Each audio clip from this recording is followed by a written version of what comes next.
In this video, my guest is going to be a professor at Plymouth State, Dr. Andrea Wolfs. I'm bringing her here because she's very knowledgeable about memory and the processes that can help people learn better. I usually see many students struggle in studying and learning new material, and she's going to share a lot of great information that I think will help you do much better in your school. Welcome to SGS Insights, where I create a variety of videos. We've got vlogs, we've got a talk show, we've got self-growth videos. Which one of my videos do you think you're about to watch? So like with learning, I usually see like many students really struggle with it. What are some approaches that they can take to be more efficient when they're studying and learning new things?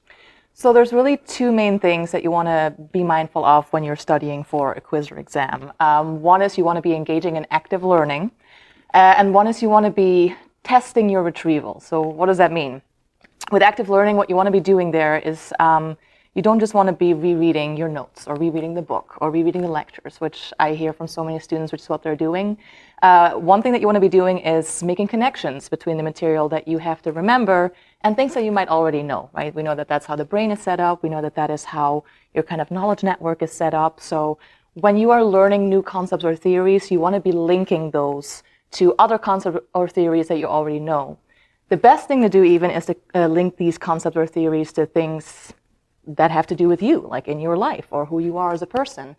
We find that we have a high bias for information that has to do something with ourselves. So the best thing is to try to link those things to yourself whenever possible. Mm-hmm.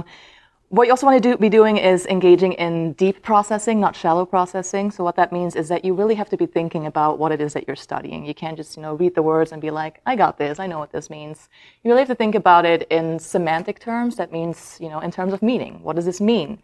What are the causes and effects? What are things that influence this? How is this linked to other things, right? That's where those links come in too. They make sure that you're processing things deeply rather than shallowly. So that's what we're really talking about when we talk about active studying and active learning, right? Rather than just reading things, you really have to be thinking about them and like doing something with them. So like make summaries, make concept maps, do those types of things. The second thing is you have to test your own retrieval. So that means that you really have to quiz yourself. Like have someone else quiz you, right? A roommate, a partner, a parent, a friend, whoever. Have them quiz you or quiz yourself. Use flashcards. And when you're using flashcards, make sure that you're using them accurately, which means that don't just look at them and then look at the answer and go, oh, I would have known that. Because I promise you, you probably didn't know that. You really have to kind of go through the process of trying to remember the information. Because that actually helps us. It helps us to practice remembering something. Eventually that makes you remember things a lot better. Wow, and also sometimes flashcards, they're hassle. So what I'll do is I'll write my notes out and then I'll look at it, I'll be like, so what does this mean? And I look away and then I try and figure out what it means. That works as well, right? Because you're still quizzing yourself. So as long as you have something to kind of like pose the question and then, look away from your notes, from the answer, whatever, and really think, okay, what is this? What does this mean? Or whatever the question is, as long as you're really testing yourself on that and then checking the answer, you're still doing just fine. And also too, so if someone takes a test and they do pretty bad, it can be very hard on the ego. Yes. So what can they do next time? Like try out those things you suggested? Absolutely. The first thing to do when you take a quiz, an exam, and you didn't do the way you thought you were going to do on it is one, be honest with yourself about your studying, right? Like you can lie to everyone else, but don't lie to yourself. So did you really study? Did you really study hard? Did you study correctly, right? Using those methods I just described. Did you study sufficiently? Using those methods, if you do it all the night before, you'll still do better than not using those methods. But also, you preferably want to study over several days. If you feel like, oh, I've done everything right, I used the right techniques, I studied sufficiently, I really did study, and I still didn't do as well as I thought I would do, talk to your professors, okay? Your professors are literally paid to help you with this. So ask your professor, like, okay, what do you think went wrong? Because we've graded so many quizzes and exams and assignments that we can tell the difference between people who just didn't study and people who are really trying but are not quite getting it. It could be that you're not understanding things correctly, So ask your professor, talk to them. They're always happy to talk to you. And they can help you figure out, okay, what went wrong? And maybe if it is a thing of understanding, okay, so where are we losing you in understanding this concept or theory? And they're there to help you figure it out. I also like that a lot because when you're talking to the professor, as you're explaining the stuff you know, they can spot the spots where you're going wrong. Absolutely. But with friends and stuff, they're not that knowledgeable, so it's harder. Of course, like, and even if they have taken the class, your professor is to some degree an expert in whatever they're teaching you, so they can usually kind of see, oh, okay, this is where a lot of students get things wrong, or like, oh, this is kind of where you're misunderstanding something, which like a friend might not be able to spot. Yeah. And shallow and deep processing, they're like the biggest components, correct? Shallow and deep processing is really what it all comes down to. So shallow processing is the idea of just rereading your notes or the lectures or the book. It really doesn't do a whole lot. There's a lot of research on this that shows that just reading something, it helps to some degree, but not enough for studying. You want to be engaging in that deep processing where you're really thinking about the meaning of the concept of theory, how they're linked to other things. That just reading something is not enough. You really want to be engaging in deep, meaningful processing of whatever it is that you are trying to study. Or sometimes even too, so if there's some stuff that you already have learned, so perhaps write the stuff you don't know, because sometimes students, they'll study everything over again. And and the stuff that's complex, it's harder. Exactly. And if you already know something, right, just leave it out of the next study session. You're like, I really know this, and stop wasting your time on it if you know it. Yeah, really focus on those things where you're like, oh, I keep getting this wrong, or I keep leaving this one thing out here. That is what you want to focus on. And also I find too, like those things that I don't understand, like when I fail to kind of understand it on the test, it shows up and then I'm like, wow. Yeah, exactly. And this is why, the retrieval effect, right? The testing your own retrieval and practicing your retrieval, it sucks. I don't like doing it either. No one likes doing it because it takes so much effort. But it's so much better to figure out at that point when you still have time to study that you don't know something rather than on the test where you're like, oh yeah, this was the thing that I really struggled with. And then I didn't really do anything with the fact that I struggled with it. So better to find out early when you can still do something about it than on the actual test. I really like that because once the test is there, no It's notes. done. It's over. Not much you can do at that point. Yeah. What are some common things people are doing now when they're trying to study for material?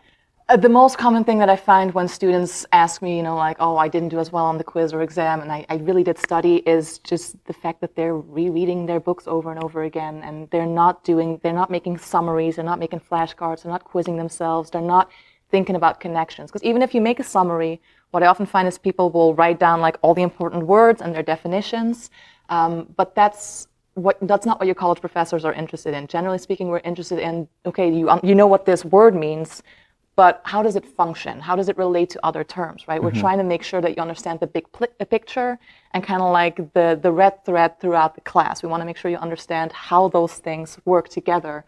What leads to what? What is an explanation for another term? So don't just focus on like studying the definitions, really focus on how do these things all kind of work together.